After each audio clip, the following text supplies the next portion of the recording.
I once called into a Calvinist radio show that was talking about how sinful our nature was, and I asked them, is human nature sinful?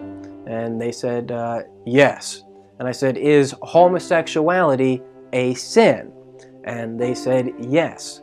And then I said, is homosexuality human nature?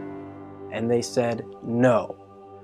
And I pointed out this is a contradiction within their system.